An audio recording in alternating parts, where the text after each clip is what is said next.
Днес стъпи в сила закона за приватизация, който предвижда приватизацията на останалите 584 обществени предприятия да завърши до декември 2015 година по справедлив и ефективен начин. Имуществото състояние на предприятията е приблизително 100 000 служители, не е решено от 584 компании в преструктуриране, 161 са с около 55 000 заети. Законът прогнозира множество модели за това, предлагайки множество методи и мерки за приватизация. Сред мерките за превръщане на вземанията в собствения капитал и опрощаване на дълговете.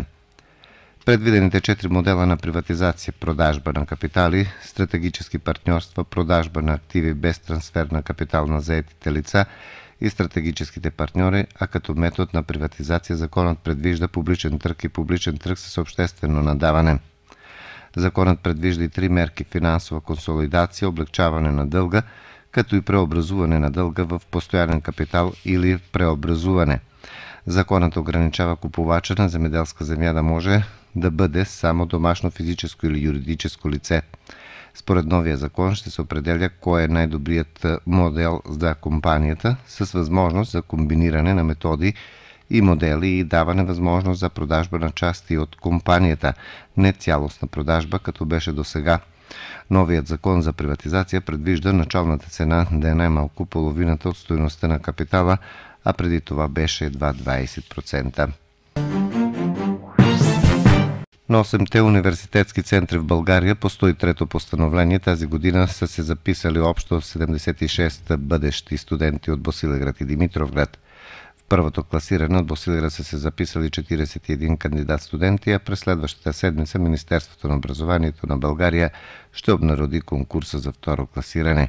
Иначе студентите с български произход от Сърбия, които се запишат по 103-то постановление от българската държава, получават стипендии на размер от по 98 лева на месец, както и право на общежитие.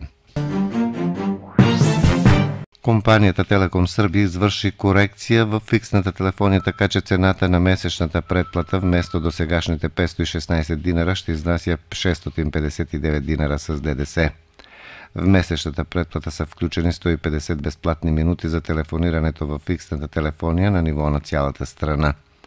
За напред повикванията ще се тарифират по минути, така че за напред без оглед дали телефонирате в локал или в региона или пък набирате някой, в който и да е град в Сърбия, ще плащате по 1,2 динара с ДДС за минута разговор. Експерти призовават за повишено внимание при дейности на открито поради потенциални опасности от слънчево удар и изтощение.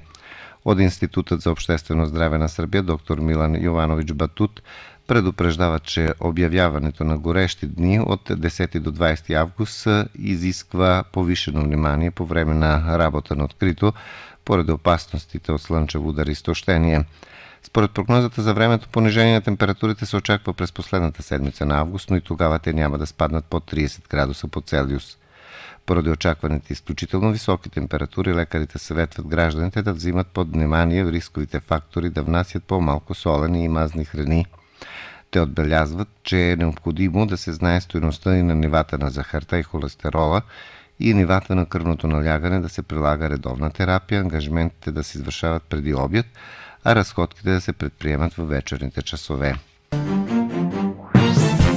Днес, 13 август, е Международният ден на левичарите. Това е денят, в който светът се опитва да събуди вниманието относно предимствата и недостатъците на тази особеност.